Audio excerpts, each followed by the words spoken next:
እኛ ቤት መብራት ከጠፋ ሁለተኛ ቀኑን ያዘ። በዚህ ክረምትማ የራስጌ መብራት ብቻ ሳይሆን የግርጌ መብራት ይኖረኛል እያልሁ ስፎክር ጉድ ሰሩኝ። ለነገሩ ውዳሴ ግድብን አሳ ማርቢያ ሲያደርጉት ነው ተስፋ የቆረጥኩት። 5ኛው ተርባይን ተገጠመ ምናምን የሚል ዜና ስጠብቅ 5 ኪሎ የሚመዝን አሳ ተመረተ እያሉ ይዘግቡልኛል። ለዚህ ነው ከፈሮኖች ጋር ደም የተቃባ ነው? ለዚህ ነው ቦንድ የገዛ ነው? መብራት ለምን ተቋረጠ ብዬ በጠየቅሁ ቁጥር ደግሞ መልሳቸው አንድ ነው። ፖል ወድቆ ነው ይሉኛል። እኛ ሰፈር ያለው የመብራት ፖልማ ጭንቅ አይችልም። ቦርጫም ርግብ ሲያርፍበት ራሱ ፍንግል ይላል። ስሙኝማ፣ ባለፈው ሙዝ ከአንዲት ቀዘባ ጋር ሲጀናጀን ለመሆኑ ዕድሜ ስንት ነው አለችው። በቀጥታ በመናገር ፋንታ ኃይለ ማርያም ደሳለኝ ከተቆጠረ 4 መንግስታትን ያየው ሰው ነኝ ብሎ መለሰላት። ንድድ አለኝ። ጅንጀናው ጋብ ካለ በኋላ ወረድኩበት። ኃይለ ማርያም ደሳለኝ በአንተ አፍ የሚጠራ ሰው አይደለም። ኃይለ ማርያም ደሳለኝ እኮ የተከበራችሁ የጎዳና ተዳዳሪዎች በማለት የኢትዮጵያን ሕዝብ መጪ ዕድል መተንበይ የቻለ መሪ ነው በማለት ወቀስኩት። ሙዝም እንባ ባቀረረ ዓይን ወደ የካ ተራራ እየተመለከተ እንዲህ አለ። አይ ኃይልሻ፣ ሳናውቅ ወቀስንህ፣ ሳናውቅ አጣንህ። ኃይልሽ ግን የት ደረሰ?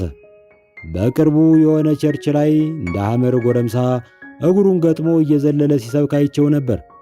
የስብከት አገልግሎቱን በፈቃዱ በመልቀቅ የመጀመሪያውም የመጨረሻውም ሰባኪ ይመስለኛል።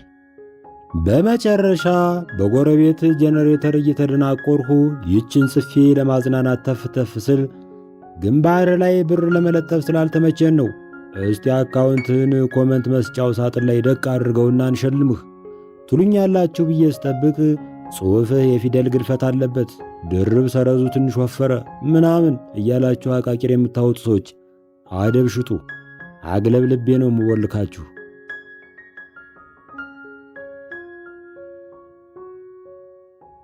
የዘመኔ ጀግና እንዲህ የሚል ይመስለኛል። በእኔ ዘመንና በጥንት አቴናውያን የቸነፈር ዘመን መካከል መሠረታዊ መመሳሰል አለ። በሁለቱም ዘመኖች ውስጥ ለነገ ተስፋ ማድረግ የሚባል ነገር የለም። ለፍቼ የሠራሁት ቤቴን ባቡር ይሁን ሰርጓጅ መርከብ በውል ያልታወቀ ነገር ጥሶት የሚያልፍ ከሆነ ቤት ለመሥራት እንዴት ላቅድ እችላለሁ? 700 ሺህ ብር የገዛሁትን ቤቴን በክረምት አፍርሶ ደርዘን ጃንጥላ የማይገዛ ፍራንክ ሸጎጥ አድርጎ ቤተ መቅደስ እንደገባች ውሻ አካልቦ የሚያባረረኝ ባለሥልጣን ባለበት አገር ውስጥ ጎጆ ለምን ቀልሳለሁ?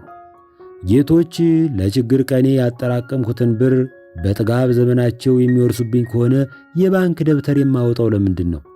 ልጄ በሕይወት እያለሁ ጓለማውታ ሊሆን እንደሚችል እያወቅሁ የዛሬ ዓመት የማሞሽ ልደት እያልሁ የምዘፍንበት ምክንያት ምንድን ነው?